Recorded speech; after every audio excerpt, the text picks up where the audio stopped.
Bupati Badung Iwayan Adi Arnawo menghadiri rapat paripurna masa persidangan pertama DPRD Kabupaten Badung tahun 2025 menyampaikan penjelasan terkait rancangan kebijakan umum anggaran atau KUA dan prioritas plafon anggaran sementara PPAS tahun anggaran 2026 serta rancangan peraturan daerah Raperda tentang perubahan anggaran pendapatan dan belanja daerah APBD tahun anggaran 2025 Kabupaten Badung.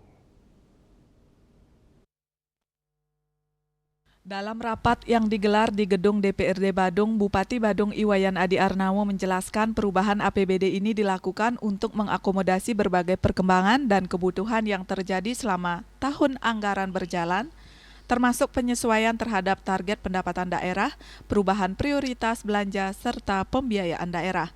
Perubahan ini mencakup penyesuaian target pendapatan daerah, prioritas belanja, serta pembiayaan daerah. Ia menegaskan penyusunan perubahan APBD merupakan bagian penting dari siklus pengelolaan keuangan daerah. Dengan pedoman yang jelas dan kerjasama antara pemerintah daerah serta DPRD, diharapkan APBD perubahan dapat disusun secara efektif, transparan, dan akuntabel demi mendukung pembangunan daerah. Terkait KUA dan PPAS tahun 2026, ia menyampaikan perencanaan akan berfokus pada pembangunan infrastruktur, khususnya untuk mengatasi kemacetan, pengelolaan sampah, penyediaan air bersih, serta penerangan jalan. Program nasional seperti penanggulangan stunting dan pengentasan kemiskinan juga tetap menjadi prioritas. Hari ini saya bersama Pak Wakil Bupati didampingi oleh Sekda seluruh pimpinan perangkat daerah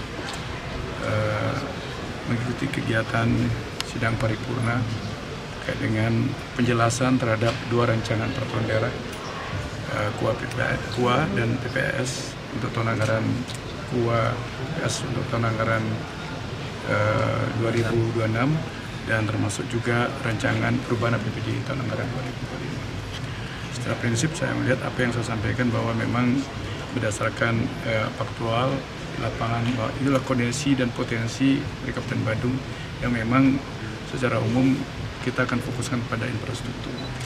Dan mudah-mudahan apa yang kami sampaikan juga dari pihak Dewan juga gayung bersambut bersama-sama bagaimana menata infrastruktur kita. Di samping memang sekarang ini adalah terkait dengan masalah sampah juga. Sampah ini penting juga harus kita kelola dengan baik. Karena seperti apa yang pernah saya sampaikan pada wawancara sebelumnya bahwa dan pada sambutan kalau nggak salah sambutan sebelumnya saya sudah sampaikan bahwa persoalan kita ada dua hal yang memang harus menjadi atensi kita. Yang prioritas saat ini sebagaimana yang kita dengar dari wisatawan yaitu masalah kemacetan dan masalah sampah. Selain itu, Pemka Badung akan mengoptimalkan potensi daerah untuk menciptakan pusat-pusat pertumbuhan ekonomi baru yang merata, mengintegrasikan sektor pertanian dengan pariwisata, serta memperkuat sinergi antar sektor demi peningkatan kualitas kepariwisataan. Langkah ini diharapkan dapat menjawab kebutuhan zaman dan tuntutan global, sekaligus memperkuat daya tarik Badung di mata wisatawan mancanegara maupun domestik. Bunga Widrayani, Bali TV.